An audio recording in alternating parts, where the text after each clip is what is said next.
ఓం నమ శివాయ. ఓం నమో నారాయణాయ. ఓం శ్రీ స్వర్ణాకర్షణ కాల భైరవాయ నమో నమ. ఓం ఒటుక కాల భైరవాయ నమో నమ. ఓం శ్రీ నరదృష్టి నివారణ కాల భైరవాయ నమో నమ.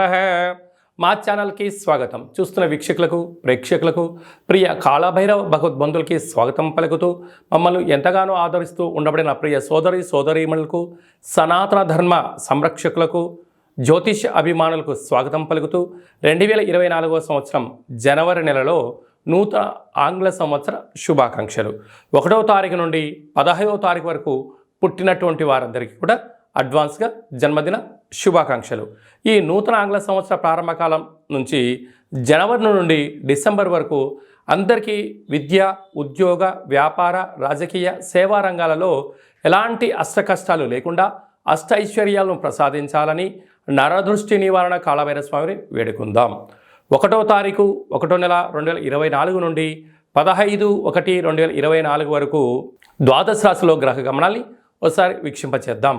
మేషరాశిలో రాహు సంచార స్థితి, కన్యరాశిలో కేతు సంచార స్థితి, వృశ్చిక రాశిలో బుధుడు మరియు శుక్ర సంచార స్థితి, ధనుసు రాశిలో రవి మరియు కుజ సంచార స్థితి, కుంభరాశిలో శనైశ్వర స్వామి స్వక్షేత్ర సంచార స్థితి, మీనరాశిలో రాహు సంచార స్థితిలో ద్వాదశ రాశిలో గ్రహ గమనాలు ఈ విధంగా ఉన్నాయి.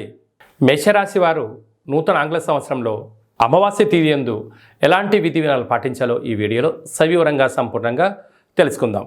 మేషరాశిలో ఏ నక్షత్రాలు వస్తాయనగా అశ్విని నక్షత్రంలోని 4 పాదాలు, భరణి నక్షత్రంలో 4 పాదాలు, కృతికా నక్షత్రంలో 1 పాదం కలిపితే మేషరాశి.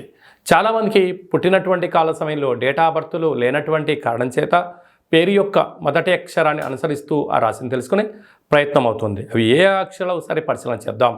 చు, చే, చో, లా, లి, లు, లే, లో, ఆ అక్షరం వారందరూ మేషరాశి జాతకులే. మేషరాశి యొక్క అధిపతి కుజుడు. రాశిలోనే గురు సంచార స్థితి ఉండడం వలన వృత్తులలో, ఉద్యోగాల్లో, వ్యాపారాల్లో కొత్తమైనటువంటి పనులు ప్రారంభించాలి అనేటువంటి కార్యక్రమంలో అద్భుతమైన విజయానికి మీరు కేంద్ర బిందువులు అవుతారు అని చెప్పి గమనించాలి.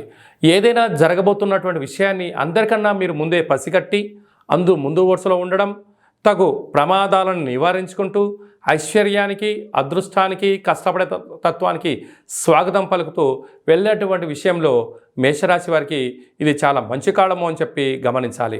కాకపోతే అష్టమంలోనే బుధ శుక్ర సంచార స్థితి ఉండడం వల్ల విలాసాలకు, ఆధ్యాత్మిక తీర్థయాత్ర కార్యక్రమాలకు, కొత్తమైన పెట్టుబడులు పెట్టేటువంటి కాల సమయంలో 1కి 2 సార్లు ఆలోచించడం, వాటిపైన పరిపూర్ణమైనటువంటి మీకు శిక్షణ ఉన్నప్పుడు మాత్రమే వాటిని ప్రారంభించండి. లేకపోతే శిక్షణ తీసుకోండి, ప్రారంభించండి. ఉజ్వలమైన భవిష్యత్తుకు మీరే కేంద్ర బిందువు అవుతారు. పోతే భాగ్యస్థానంలో రవి కుజ సంచార స్థితి ఉండడం వల్ల ప్రేమికుల మధ్య సయోధ్య, భార్యాభర్తల మధ్య అన్యోన్యత, పార్ట్నర్షిప్ వ్యవహార కార్యక్రమాలు నడిపించేటి వారందరూ కూడా ఎంతో జాగ్రత్తగా ఉన్నట్లయితే రాబోయే కాలం అంతా కూడా మంచి కాలం అని చెప్పి గమనించాలి. లాభస్థానంలో శనైశ్వర స్వామి వారు స్వక్షేత్రకంగా ఉండడం వల్ల వృత్తులలో, ఉద్యోగాల్లో, వ్యాపారాల్లో ధర్మబద్ధంగా ఉండడం వల్ల విజయం మీ సొంతం అవుతుంది. వ్యయంలో రాహు సంచార స్థితి. దయచేసి అప్పులు ఇవ్వద్దు, అప్పులు తెచ్చుకోవద్దు. ఈ రెండింటి యొక్క ప్రభావం వలన మీరు మానసికంగా, శారీరకంగా, ఆరోగ్య పరిస్థితుల్లో అనేక రకాలుగా సతమతమయ్యే పరిస్థితి అధికంగా ఉంటుందని చెప్పి గమనించాలి. ప్రధానంగా సాఫ్ట్వేర్ ఉద్యోగస్తులు, హార్డ్వేర్ ఉద్యోగస్తులు, వ్యవసాయ సోదరుమణులు, గృహ భవన నిర్మాణ కార్యక్రమాలు ఆచరింపజేసేటువంటి వారికి కొన్ని జాగ్రత్తలు వహించాలని చెప్పి గుర్తుపెట్టుకోవాలి. అసలు ఈ జనవరి కాలం అవ్వడం వలన అటు చలికాలం ఉండడం వల్ల కొద్దిపాటి అనారోగ్యమైన పరిస్థితి పొంచి ఉంది. ఆరోగ్యం సకాలంలో తిండి, సకాలంలో నిద్ర, తగు వ్యాయామం అవసరం అని చెప్పి మీరు గుర్తుపెట్టుకోగలగాలి. వీలైనంత వరకు గోరువెచ్చని నీళ్ళను తాగండి, ఆహారాన్ని వేడిగా ఉన్నప్పుడు తినండి, వ్యాధులను దూరం చేసుకొని ప్రయత్నం చేయండి.